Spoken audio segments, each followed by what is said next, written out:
distinction that is the issue. The issue is, are you making statements, endorsements, testimonials, or advertisements that the consumers out there can get a hold of, and that will influence them, and influence them in a way that's false or misleading, such that they can be taken advantage of? Okay. All right. So it sounds like for the purpose of the internet, if you're out there, there's really, and you're doing certain kinds of activities, there's really no distinction if you're a business or you're a private person, so to speak. You're a consumer or an individual. Yeah, the interesting thing is that we used to be able to make that kind of a distinction when the only people who could reach a mass audience were companies that had enough resources to take out an ad on a newspaper or take out an ad on a television commercial on a major network. When that was the only way you really could affect consumers in general, you could say, well, only the businesses are doing it anyway, so nobody cares that you're personally making a statement on a street corner.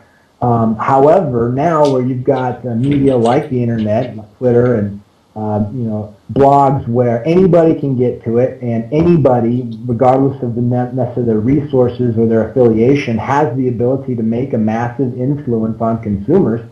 Yeah, those people who were previously private, personal, and didn't necessarily have a wide-ranging influence, now that they do, they're underneath of the FTC's regulations, and the FTC is going to pay attention to the extent that there are concerns about that kind of misrepresentation or false advertising. Okay. All right. Excellent. All right. Well, we have another question here. What are the key concepts for understanding the rule changes? Are there any additional ones? Because we covered some about endorsements and the relationship between what you are talking about and the third party, so to speak. Yeah, the key concepts to keep in mind for the FTC rules in order for you to comply with them is disclosure, about the relationship. Why are you making the statements that you're making?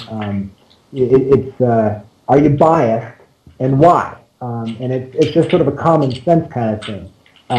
So you want to disclose your relationship to the extent that you have one. If you're getting paid, even if that's something you want to disclose. You need to be honest and truthful. These are all common sense sort of issues, but when you make your own statement about your own product and you say, it's the best product ever, well, you got some latitude because you can puff on that. It's called puffing, where you build up the product and say it's really great, and people are smart enough to know that you're talking about your own product, and of course you're going to say it's the best thing since sliced bread. But when you're quoting somebody else, you're quoting an expert, you're quoting a celebrity, you need to be as honest as you have to be honest. You can't misquote somebody. You can't misstate what they're asserting.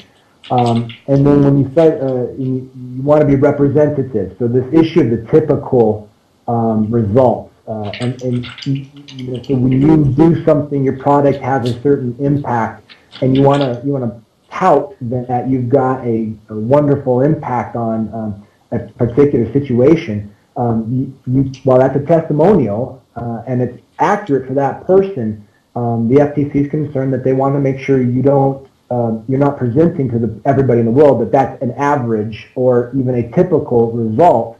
And because they won't let you say not a typical result anymore, to the extent that you're going to say something about what those results are likely to be by giving a testimonial, you need to be able to point to a study. Clinical trials in the sense of like a medical type situation, hair growth stuff, weight loss products, diet type products.